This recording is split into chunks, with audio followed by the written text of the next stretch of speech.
Morning. September the 11th.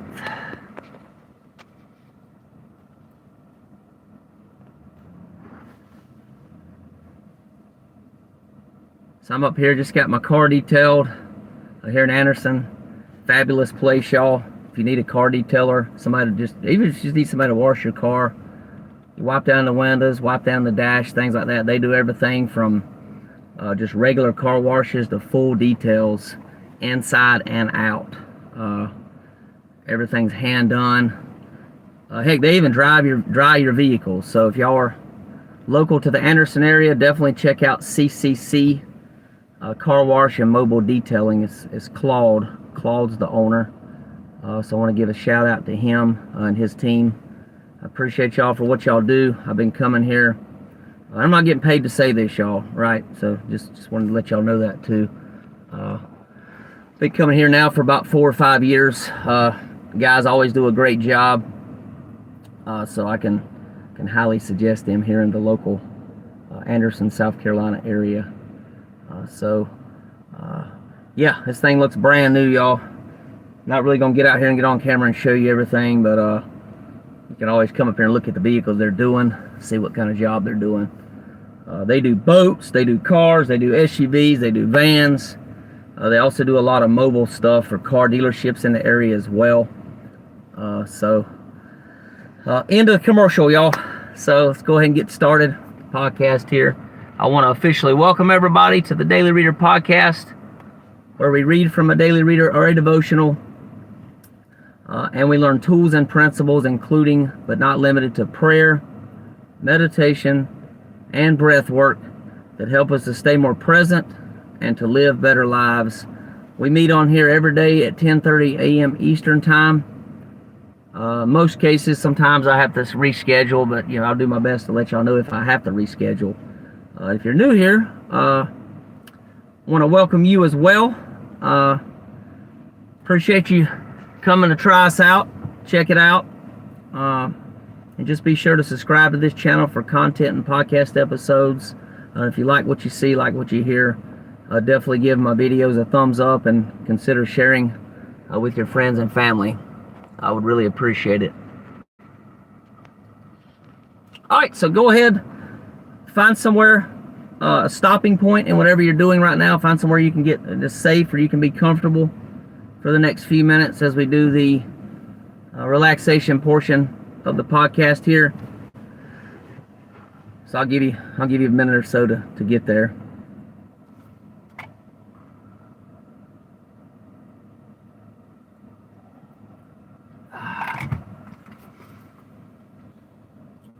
While y'all are doing that, I'm going to take a moment of silence here to just remember the victims, also the people that lost friends and family members due to September the 11th, the attacks. I don't care what side you're on. I don't care if you're on the conspiracy side or if you're on the side that the terrorist does it. It really doesn't matter. A lot of lives were lost that day. So also the first responders that was there to help do what they could do to help get people out that they could get out. The people, even the crews that helped clean all that up afterwards, right? That had to be a nightmare. I personally know some people that was up there as well during that time. Also some first responders that actually helped. So go ahead and do that now. Take a moment of silence.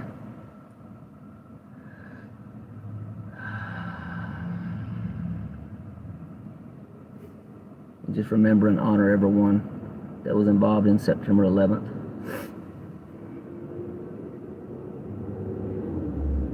On this day, I think it was around this time as well. Maybe earlier. Don't remember exactly.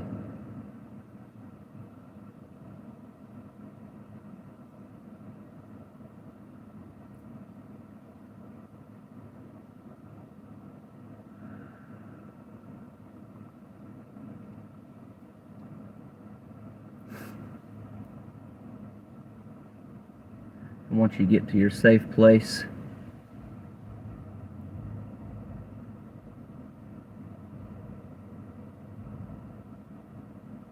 get going here shortly.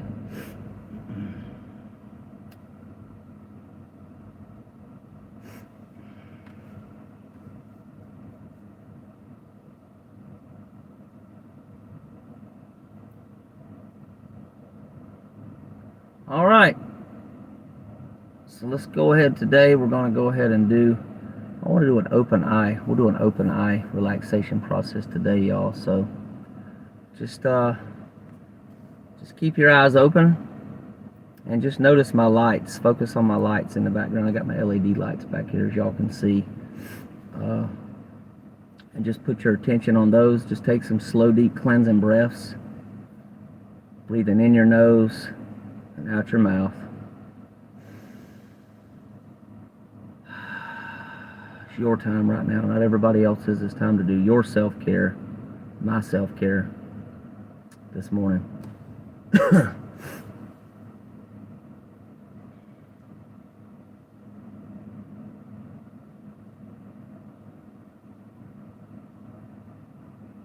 Just let go of any fear that you have about tomorrow, about the future, and let go of any regrets that you have about the past that you might be holding on to. It's not worth it, y'all. Not worth to keep all that weight on our shoulders, and we're not meant to carry the weight of the world.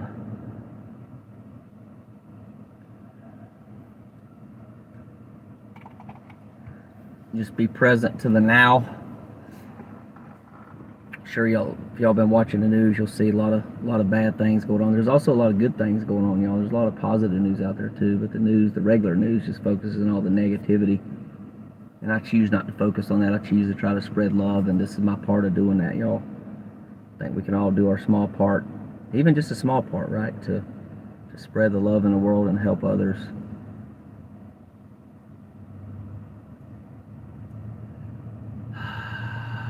Continue breathing in the nose, out the mouth.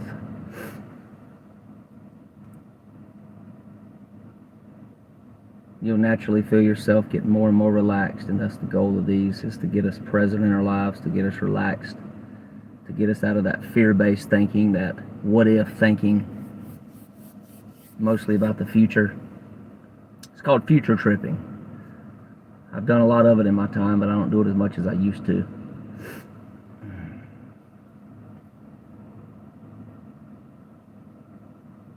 Just allow the nervous system to calm down, to go from that fight or flight state, fight, flight, freeze, or fawn state, into the rest and relaxation state.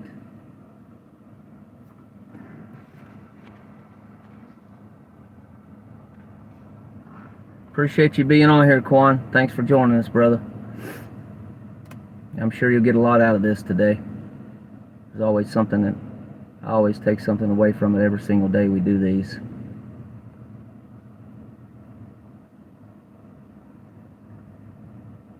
A lot of times we forget to take care of ourselves. We're taking care of other people. They're working all the time, trying to work, eat, sleep, and pay the bills, and we don't do our self-care, and that can be detrimental to us long term as far as our lifespan and things like that. Stress can lead to illnesses and things that'll kill us a whole lot faster. Sometimes in eating like trash and not exercising.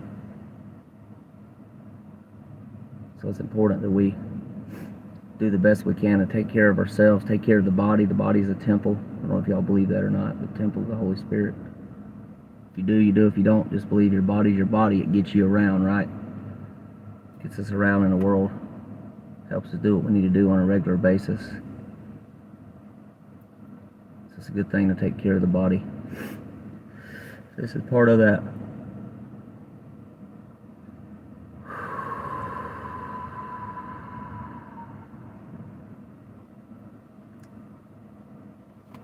Okay, here in just a minute, we're going to do the healer's prayer.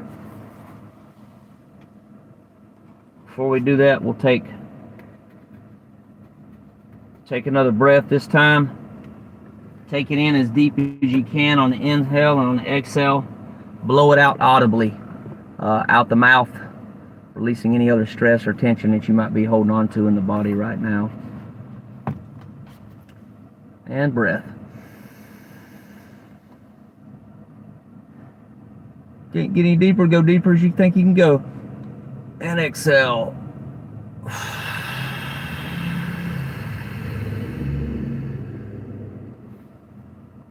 And prayer. I am here only to be truly helpful. I am here to represent him or her who sent me. I do not have to worry about what to say or what to do because he or she who sent me will direct me. I am content to be wherever he or she wishes, knowing that he or she goes there with me. I will be healed as I let him or her teach me to heal. And that's from the book, the book, A Course in Miracles, chapter number 2. All right, y'all. So today's reading's going to be from some of y'all, most of y'all know, some of y'all may not know if you're new here, but Hope for Today. It's an Al-Anon 12-step reader. And we'll go ahead and get started. I've come to think of my recovery as a triangle with my higher power at the top. Y'all can use God if you want. You can use Jesus, whatever you choose to use for your higher powers. Up to you. It's not up to me to judge that or tell you what to do. Underneath my higher power are the basic core Al-Anon tools, the steps, the traditions, concepts of service, slogans, meetings, service, sponsorship, and conference-approved literature.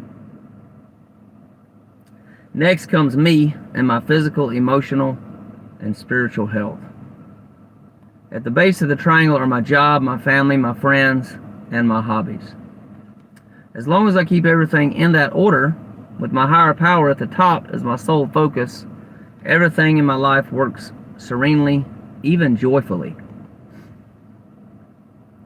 God provides strength, wisdom, and guidance, which flows down to me through the Al-Anon program. With the help of Al-Anon and my higher power, I receive what is necessary to maintain a good, balanced life, and I attend honorably to my various needs. Then when these things have been taken care of, I use whatever time and energy I have left on work, family, friends, and hobbies. This is how I keep the principles above personalities and practice first things first. If I put something or someone else at the top of my recovery triangle, such as concerns about an addict loved one, my life becomes unmanageable. I cannot make a thing, an event, or another person my higher power without becoming starved in all areas of my life. And that's important. I'm going to read that one more time. I cannot make a thing, an event, or another person my higher power or my God without becoming starved in all areas of my life. Powerful, y'all. Such replacements simply do not nourish me. Often when my life does start to feel unmanageable, all I need to do is ask myself, who or what is at the top of my triangle? Thought for the day: how balanced is my life today? This program has helped me to set my priorities straight. And that's from the book Alateen, A Day at a Time, page number 222. Oh, breathing exercise got me real relaxed still, y'all. It's powerful stuff, y'all. Calming that nervous system down, releasing some stress, releasing some tension. Yeah, I've never heard it like this, y'all. I do know God has to be first. I do know that, but I never knew what was next was the 12-step tools and principles. So that's something that really stood out to me. I really like that. And I do know about principles before personalities. Like say you're driving down the road, somebody cuts you off, somebody's just a butthole or whatever, or they're screaming out the window at you, like you're driving, however you're driving, right? Whatever it is. But if we go back to principles before personalities, we can realize, hey, I'm supposed to love that person. I need to have some compassion for that person. Well, I don't know what they might be going through in their life right now. They might be dealing with some really, really bad stuff, a loss of a family member, a loved one, friend. And they could really be, you never know, they could really be on the verge of suicide, right? We don't know what's going on in anybody else's life, and we don't have any right to judge that other person, I don't think. And that's what the principles teach in the 12 steps as well. So, yeah, principles before personalities. So we have our principles, our life values, that comes before the personalities. There's all kinds of different personalities of people out there, right, that we have to deal with on a regular basis, or most of us have to deal with on a regular basis. And it's really just about a lot of times stepping into their shoes too and really trying to live the life that they're living. Put ourselves in their shoes and really see how that feels and see how that fits. With the attitude, maybe we're giving somebody an attitude, we're mad at somebody. Who knows what's going on, right, with the other person? But if we can step back for a moment, we can have that bigger perspective. See everything from like the clouds, right? See everything from behind. See everything from a higher perspective. And then that'll allow us to maybe have some different responses in our lives instead of reactions that sometimes come unconsciously. Our reaction sometimes we just fly off the handle in just a second. We don't really think before we speak. And if we'll do this, I promise you, y'all, if you'll do this, it'll help you live an easier life, a less stressful life. Oftentimes even carefree. But it takes applying the principles. You can't just read this. I mean, reading this is going to help some, right? You'll get some of it. But it's really about application, really applying these principles to our lives that are actually gonna really create the changes in our lives that are necessary. If I want to continue growing, and if I want to continue changing. First things first, another thing that stood out, putting God first in our lives. I think that's very important as well. And I'm not going to lie, y'all, sometimes I don't do that. I do the best I can. And that's all I can do, right? I can just work to improve myself, even just a little bit each and every day, just to work on improving myself. And if I can do that, eventually I'll be where I want to be at. Or my life will be the way it wants to be, I should say, the way it should be, right? It might not be the way I think it should be. It can be the way that God thinks it should be, right? That's where I focus at. Try to take the ego out. Ego is edging God out. Is one definition of that. So, get out of my own way. Life usually goes a whole lot better. And it's hard to do that, y'all. It really is. It's challenging. But the 12 steps have been the most powerful thing that I've had in my entire life, y'all, to really help me with this. And to be able to just focus on myself, mind my own business, do the best I can in life, and then trust everybody else to do theirs, with the way they live. They're going to live their lives the way they want to live their lives, right? So let that be their business. So, yeah. Powerful reading today. I really appreciate y'all joining me. If y'all have anything else to add to this, anything to take away, I mean, anything, y'all, questions, comments, suggestions, feel free to leave it in the comments below. Yeah. If you just came on here, I see a few y'all just joined. Go on, definitely rewatch this. You missed some good stuff, probably some good nuggets in there that you can take and apply to your life as well. So without further ado, y'all, I'm going to go ahead and wrap us up for the day. We normally have a candle that I light. Not going to be blowing that out today. So just going to end it simply today with appreciate each and every one of y'all. It shows a lot for you being here. Just showing up, y'all, in life is half the battle. If we can just show up, half the freaking battle, y'all. And then we can just take baby steps. Just baby steps, y'all, right? Baby steps up, whatever that hill, whatever that mountain is, just baby step it, and we'll eventually be at the top. If there is a top, I don't know. Top or bottom, right? It's just labels. I try not to label a lot of stuff. So, and peace and love, y'all. Bye for now.